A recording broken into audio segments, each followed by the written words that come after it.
നൃപൻ ചക്രവർത്തി ചേരുന്നുണ്ട്. Good morning. കേരളത്തിനൊപ്പം തിരുവനന്തപുരത്ത് നിന്നും Nripan, good morning. Very good morning Vinisha. എങ്ങനെ മുന്നോട്ട് പോകും KPCC? നാളെ ആദ്യ അധ്യക്ഷൻ സണ്ണി ജോസഫ് KPCC അധ്യക്ഷനായി എത്തിയതിനു ശേഷമുള്ള ആദ്യ KPCC യോഗം നടക്കാനിരിക്കുന്നു. ഈ മുതിർന്ന നേതാക്കളെയൊക്കെ എവിടെ പ്ലേസ് ചെയ്യുമെന്നാണ് സണ്ണി ജോസഫ് പറയുന്നത്?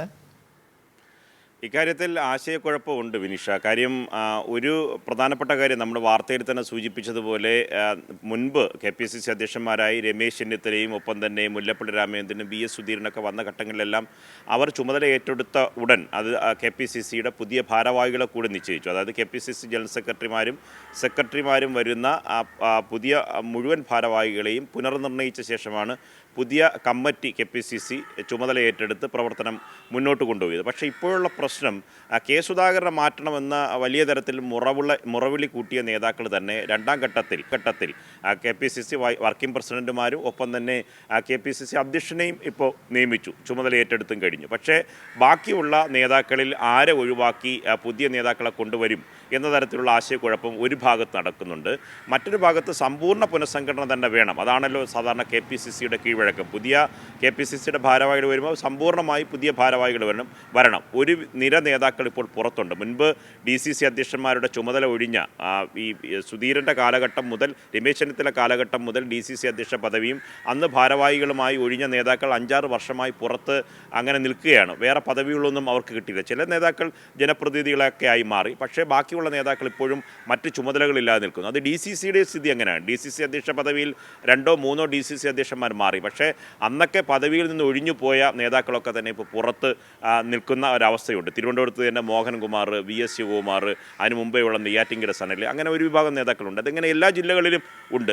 അതുകൊണ്ട് ഈ പുനഃസംഘടന ഭാഗമായി പുതിയ നേതാക്കളെ മുഴുവൻ പേരെയും ഒരു കമ്മിറ്റി കൊണ്ടുവരണമെന്ന അഭിപ്രായമാണ് ബഹുഭൂരിപക്ഷം വരുന്ന പ്രവർത്തകർക്കും നേതാക്കൾക്കുള്ളത്. പക്ഷേ ഇനിയൊരു സെറ്റിൽമെൻറ്റ് ഇതിനകത്ത് നിന്ന് കുറച്ച് നേതാക്കളെ നിലനിർത്തി അത് ഗ്രൂപ്പ് അടിസ്ഥാനത്തിലാകാം, മറ്റു ചില സമ്മർദ്ദങ്ങളാകാം. ഈ സമ്മർദ്ദങ്ങളെല്ലാം ഇപ്പോൾ നിലവിലുള്ള KPCC അധ്യക്ഷൻ സണ്ണി ജോസഫ് അനുഭവിക്കുന്നുണ്ട്.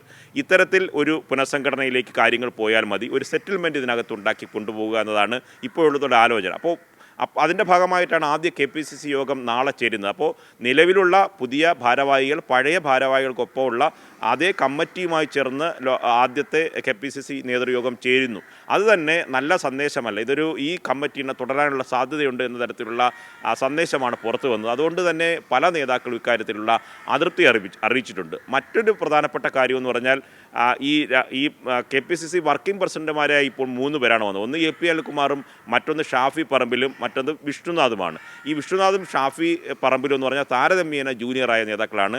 ഒരു നിര നേതാക്കൾ, അതായത് KC ജോസഫ്, തിരുവഞ്ചൂർ രാധാകൃഷ്ണൻ, VS ശിവകുമാർ, പന്തള സുധാകരൻ, ചെറിയാൻ ഫിലിപ്പ്, അങ്ങനെ തുടങ്ങിയിട്ടുള്ള ബെന്നി ബെഹ്റാൻ തുടങ്ങിയിട്ടുള്ള പ്രധാനപ്പെട്ട M ഹസൻ, UDF കൺവീനർ സ്ഥാനം അടക്കം ഒഴിവാക്കപ്പെട്ട M ഹസൻ അടക്കമുള്ള വലിയ നേതാക്കൾ, മലബാർ വരെയാണെങ്കിൽ MK രാഘവൻ അടക്കം, ഒഴിവായിപ്പോയ വർക്കിംഗ് പ്രസിഡന്റ് T സിദ്ദിഖ് അടക്കം വലിയൊരു നിര നേതാക്കൾ പുറത്തു നിൽപ്പുണ്ട്. അപ്പോൾ ആ നേതാക്കളെ സംബന്ധിച്ചിടത്തോളം ഇനി KPCCയുടെ പുതിയ ഭാരവാഹിത്വത്തിൽ ഇവർക്ക് താഴെ വരാൻ ഒരു സാധ്യതയുമില്ല. മറ്റ് തിരുവഞ്ചൂരിനെ പോലുള്ള നേതാക്കൾക്ക് എന്ന് പറഞ്ഞാൽ രാഷ്ട്രീയകാര്യ സമിതി എന്ന പ്ലാറ്റ്ഫോമിലാണ് അവരുള്ളത്. അവർക്ക് വേറെ ഡിസിഷനൊന്നും എടുക്കാനുള്ള അധികാരമുള്ള ഒരു കമ്മിറ്റിയില്ല. കോൺഗ്രസിൻ്റെ ദൈനംദിന പ്രവർത്തനങ്ങൾക്ക് അവർക്ക് പങ്കുവഹിക്കാനും കഴിയില്ല. അങ്ങനെ വലിയ തരത്തിലുള്ള ആശയക്കുഴപ്പമുണ്ട്. ഒന്ന്, ഈ KPCC പുനഃസംഘടന പൂർണ്ണമായി സമ്പൂർണ്ണ പുനഃസംഘടന വേണോ എന്ന കാര്യത്തിൽ തർക്കം.